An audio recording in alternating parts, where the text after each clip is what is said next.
acapararon la narración de su nación. Ni hablar. Sí, claro. Usted ha escrito que lo que sucedió en Argentina en estos últimos 12 años con la llegada al poder y la quedada en el poder de los Kirchner ha sido el aparato de propaganda más grande en Argentina desde los años 50. Sí.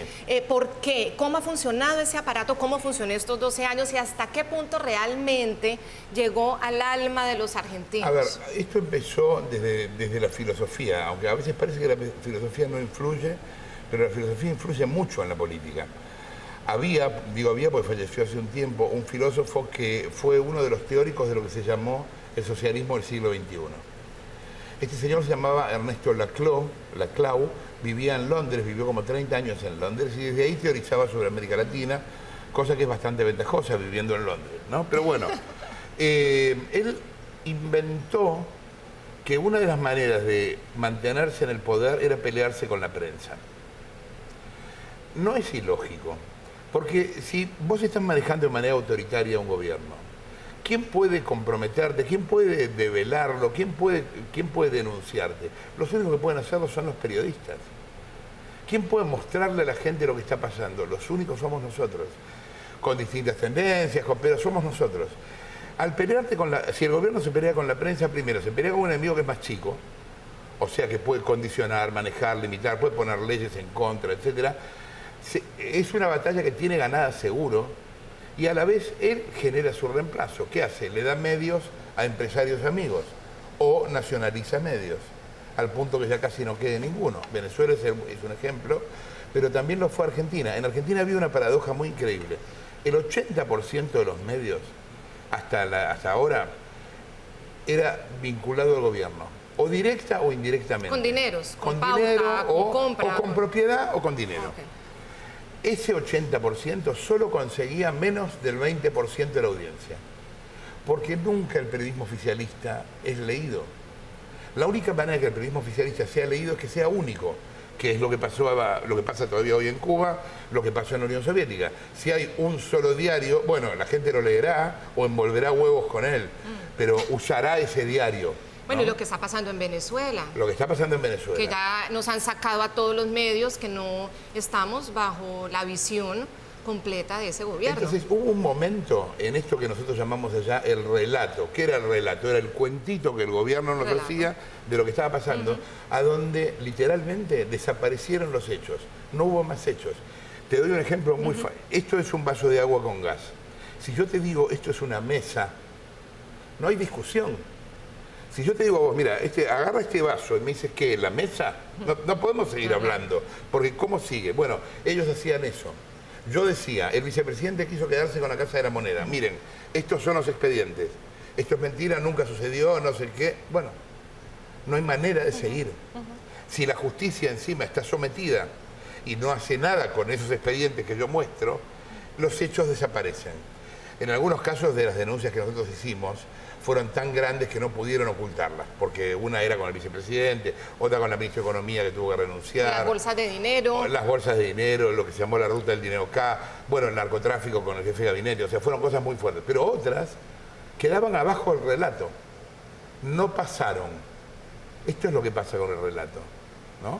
Y esto pasó en todos los países populistas. El enemigo fuimos nosotros, de una manera muy estudiada. O sea, el enemigo fue la prensa, porque nosotros éramos los únicos capaces de decirle al público, miren, ahí hay trampa, fíjense aquí. Y claro, si no puedes salir al aire, no puedes decirlo, ¿no? Acá hay 3 gobiernos en América Latina, básicamente el de Chávez, el de Correa y el de Cristina Kirchner, que están filosóficamente convencidos de que la prensa es un agente de distorsión social. Agudo, crítico, polémico y experimentado. Así es Jorge Ernesto Lanata, uno de los pesos pesados del periodismo latinoamericano. Nació en el año 1960 en la ciudad de Mar del Plata, provincia de Buenos Aires. Desde muy joven evidenció su gusto por el periodismo y siendo adolescente escribía para la revista de su escuela en la ciudad de San Martín. Con tan solo 14 años logró ser parte del equipo de trabajo de la emisora Radio Nacional, redactando boletines informativos. Su talento le hizo acreedor a varios reconocimientos a nivel regional. Luego de pasar por una decena de emisoras radiales y revistas, con 26 años, daría un gran paso en su carrera periodística al fundar en 1987 el emblemático diario Página 12, que se destacaría especialmente por sus ingeniosas tapas y un estilo periodístico atípico. Luego fundaría 2 revistas más de circulación nacional. Lanata es considerado uno de los fenómenos del periodismo de investigación en Argentina y también es calificado por otros como uno de los periodistas más críticos a los diferentes gobiernos que han pasado por la nación suramericana. Y lo bueno que tenía esa comunicación era que éramos todos distintos. En televisión logró gran reconocimiento por sus trabajos investigativos en el programa Día D, también en otros proyectos como Detrás de las Noticias, Después de Todo y La Luna. Agradezco que haya nominado a Día D en televisión. Ah, no, eso es el año que viene, discúlpame. Pero fue el programa Periodismo para Todos en el que logró destapar varios escándalos dentro de la política argentina. Sus investigaciones entregaron a la justicia del país suramericano valiosas pruebas que involucraban al kirchnerismo con actos de corrupción y de blanqueo de dinero en cuentas internacionales. Es la bóveda. En ese programa yo cerré diciéndole al presidente, por favor desmiéntanos, porque yo no puedo estar diciéndole a 5 millones de personas que el gobierno lave dinero y que nadie diga nada, porque es una locura, o sea, esto no puede estar pasando. Ha sido ganador del premio Martín Fierro de Periodismo en 3 ocasiones como mejor conductor de televisión. Ha sido columnista de los diarios Perfil, La Nación y Clarín y ha logrado ser bestseller en 2 oportunidades con los libros Argentinos 1 y Argentinos 2, con ventas que superaron los 340.000 ejemplares solo en Argentina. Durante su carrera, Lanata ha entrevistado a varias personalidades del mundo, como Hugo Chávez, Evo Morales, José Mujica, Tabaré Vázquez y el presidente de Ecuador, Rafael Correa. Acá hay un grupo de gente que cree que está haciendo la revolución. Yo no me pongo a pensar si la están haciendo o no. Yo personalmente creo que no. Este sobreviviente a una compleja cirugía de riñón que colecciona relojes de arena y que se radicó en Miami, se erige hoy como uno de los formadores de opinión más importantes de Argentina. De ahí que la revista Rolling Stone lo haya bautizado como el toro salvaje del periodismo. A veces no es fácil ser el periodista crítico y sobre todo cuando hay corrientes de unanimismo que se van imponiendo detrás de esos relatos y de esa narrativa en la que hablan en nombre de los pobres, de los discriminados, de la patria, de la soberanía. En Colombia está pasando con el tema de la paz. Cualquier pequeña diferencia o crítica, la forma como se está negociando ya inmediatamente es tildado de enemigo de la paz, de guerrerista. Es decir, cuando se empiezan a imponer solamente esa visión y los periodistas caemos, además también el dinero que hay, que lo tiran a ver quién tiene la ética floja para cogerla y tienen un micrófono abierto en un medio de comunicación y con la otra mano están recibiendo el dinero con asesorías, con contratos con el Estado, que también está pasando en nuestro país. A veces es difícil ser el periodista que disiente. Tú que has vivido estas 4 décadas siendo ese periodista crítico que nunca... ¿Cómo hacer para primero no caer en la tentación de lo fácil, de pasar desapercibido? O segundo, mantenerse firme pese a todas esas presiones y a los intentos de desprestigio, que también es una herramienta que usan. Mira, tiene que ver con el hecho de ser o no ser periodista. Los demás son propagandistas, no son periodistas. O sea, yo no soportaría que a mí me dijeran qué tengo que decir. Yo ahora hace poco me di un lujo increíble en mi carrera. Yo dejé un programa con 20 puntos de rating. Nunca, nadie hace eso. En general me echaban antes, no me dejaban hacer 20 puntos. Pero está bueno poder hacer eso, o sea, poder ejercer la libertad en tu trabajo. Decir, mira, ahora tengo ganas de hacer otra cosa, voy a hacer tal esta y no me voy a dejar condicionar, porque la televisión, vos lo sabés, tiene una lógica en la cual si vos pensás que solo existís ahí, terminás saltando embolsado en un programa de sorteos a los 2 meses. ¿Por qué? Y porque la televisión en algún momento te atrapa y te maneja. Entonces es como que poder ejercer tu libertad en los medios está bueno. Poder en un momento decir, ¿sabes qué? Voy a escribir un libro, o voy a hacer una película en cine, o voy a hacer otra cosa, voy a volver después. Uno piensa en los medios que siempre tiene que estar presente. No es así. La gente no es tonta. Si la relación que vos tenés con la gente es verdadera, la gente se acuerda. Yo estuve 8 años afuera de la televisión en Argentina, 8 años. Me echó Néstor al mes de asumir y no volví sino hasta 8 años después. En esos 8 años hice televisión con Turner en el exterior, hicimos documentales. Cuando volví me di al doble. No necesitas estar ahí, ¿me entendés? O sea, si el trabajo que haces es honesto y la gente se da cuenta, la gente te va a buscar después. Y si no, hablaré en las esquinas. O iré a hablar a las fiestas de 15, no importa. En algún lugar lo que seguro no va a pasar es que me calle la boca, digamos. Mira, hay una cosa, hay una paradoja en el tema del poder, que es lo siguiente.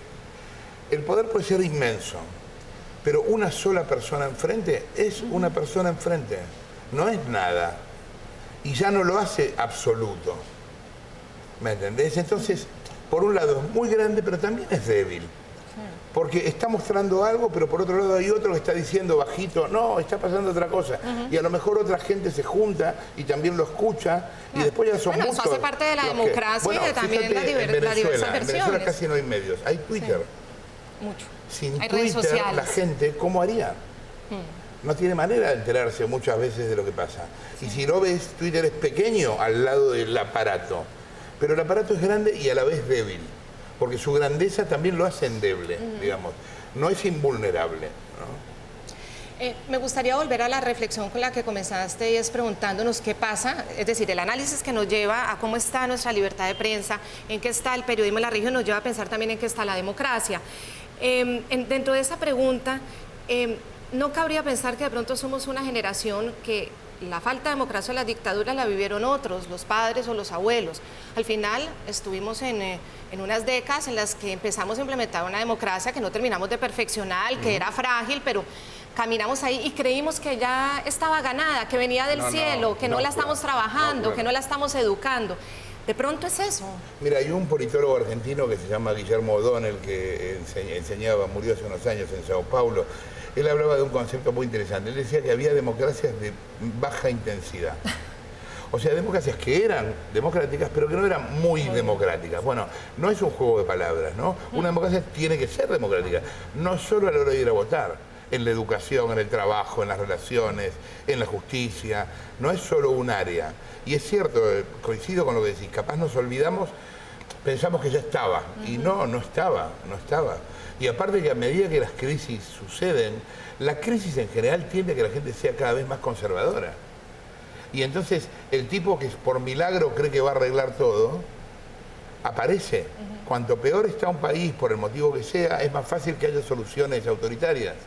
Porque la gente se quiere conservar lo poco que tiene y termina apoyando a algún tipo que en el fondo es autoritario. Ya no es una cuestión de izquierda o de derecha, porque si vos dijeras, para mí el gobierno de Venezuela es un gobierno de derecha. No es un gobierno de izquierda para nada, es un gobierno militar de derecha. Pero es bien fascista, es un gobierno fascista siglo XXI. Nadie podría decir que es un gobierno progresista, tiene presos políticos, persigue a la gente, o sea, eso no es un gobierno de izquierda, digamos, no. Me parece que sí, que eso nos lo hemos ido olvidando y que haríamos bien en tenerlo en cuenta. Y lo que nos ayuda hoy para democratizar, que me parece que es muy importante, es Internet. Yo digo que en la historia del mundo, primero existió la imprenta. La imprenta fue lo más democratizador que se inventó. ¿Por qué? Porque los curas tenían los libros y solo los leían entre ellos y los copiaban para ellos. Sí. Después, con la imprenta, los libros llegaron a la gente. Hoy estás a un segundo de una biblioteca mundial, acá. A un segundo. Eso es súper democratizador. Estás vos y está el niño que lava vidrios aquí al lado. Entonces, el tema es que me parece que todavía le falta mucho a Internet y tenemos que entender qué es. Estamos como en la infancia de Internet. Estamos en la anarquía, además. Claro, en la anarquía, en el tema del anonimato, que la piedra es la multitud, que cualquiera dice cualquier cosa y no tiene ninguna responsabilidad. Tenemos que aprender cuáles son las reglas de algo que se inventó hace muy poquito. Pero bien usado Internet es increíble.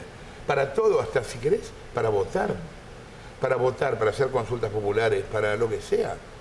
¿Usted se atrevería a llamar dictaduras estos regímenes gubernamentales que usan todas las herramientas democráticas o varias de ellas, como la elección popular, precisamente para acceder al poder y luego desde el poder van desmantelando precisamente esas estructuras democráticas para quedarse en él? Porque no se les llama dictaduras, hay como temor de llamarles dictaduras, o son neodictaduras, o por no ser el chafarote de camuflado que pisibotas. Depende, entonces... porque en Venezuela hay muchos gobernadores militares y hay intendentes, alcaldes militares. Y de hecho Chávez era un militar que había dado un golpe, o sea, tampoco es que son todos Winston Churchill que llegaron acá, porque claro, no es así. Hay una discusión semántica con eso que me parece menor, o sea, no importa si es una dictadura o no, actúa como tal. Actúa como tal. Si vos no respetás al Congreso, si mantenés a los jueces bajo tu influencia y manejados, eso no es una democracia. Es así. Si no respetas a la oposición, la idea es, a ver, el fanatismo está mal en cualquier caso. Siempre estamos hablando de lo mismo. Lo que estamos diciendo es hablar del fanatismo, en cualquier caso. El fanático religioso que en París vuela a un teatro o mata a tanta gente, no está tan lejos conceptualmente del fanático político que sin armas desarma el Congreso. Los dos quieren lo mismo, los dos creen que los demás obligatoriamente tienen que pensar como él. Que son las discusiones que se dieron con la Iglesia cuando... ¿te acordás que en un momento se discutía el divorcio? Y la Iglesia se oponía. Porque ¿qué pensaba? Que todos iban a correr a divorciarse. No es así. Se iba a divorciar la gente que estuviera mal y no la gente que no. La gente que se quería iba a seguir junta. El fanático piensa igual. Piensa que todos tienen que pensar como él. Y que si no, es el caos. Bueno, sea religioso, político, social, estamos peleando contra eso, contra el fanatismo. Podemos no estar de acuerdo, pero eso no quiere decir que no podamos hablar. Yo no sé a quién votás vos. Es más, no me importa. A vos tampoco te importa quién voto yo. Estamos acá charlando. Nos ponemos de acuerdo o no, pero de eso se trata, digamos. Si dejamos de hacer eso, estamos obedeciendo. Y si estamos obedeciendo, estamos en un problema. Porque a veces obedeces de acuerdo y otras veces estás en desacuerdo y obedeces igual. La justicia es un poder que obviamente tiene que ser un poder independiente para que realmente haya democracia y también para que haya libre ejercicio de la libertad de expresión. ¿Cuál es la diferencia entre Venezuela y Argentina? En Venezuela lograron cooptar a los jueces. En Argentina, por más de que se hizo todo el intento por parte de los Kirchner, en muchos casos sí, en muchos casos, no. Pero en otros no. Lograron no. blindar parte de la justicia y lograron blindar también, digamos, unas elecciones o un poder electoral que permitió el cambio. Sí. ¿Cómo describes tú de pronto esa diferencia entre uno y otro, mira, que los está llevando a caminos diferentes? Yo hace unos años hice un programa que se llamó en Venezuela, que se llamó Recuerdos del Futuro, viendo cuáles eran, haciendo un paralelo entre Argentina y Venezuela.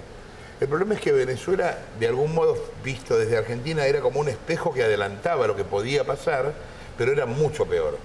Había muchas cosas parecidas, el dólar paralelo, los jueces subrogantes, los problemas políticos, el tema con el Congreso, era muy parecido, pero en Venezuela era mucho peor. Yo ahí creo que tendrán que preguntarse a los venezolanos por qué, porque me parece que eso también debe tener que ver con los venezolanos, no solo con el chavismo. Ahora, hace falta un Estado profesional y hace falta una justicia profesional, y que esto se transforme en una carrera. No puede ser que una persona sea juez porque es amigo de alguien. Eso no lo capacita para ser juez. Y tampoco lo capacita para ser empleado público, ser amigo o deberle un favor a otro. Tienen que dar un examen y pasarlo. Digamos, es tan básico eso, pero no hemos logrado en nuestros países que eso pase.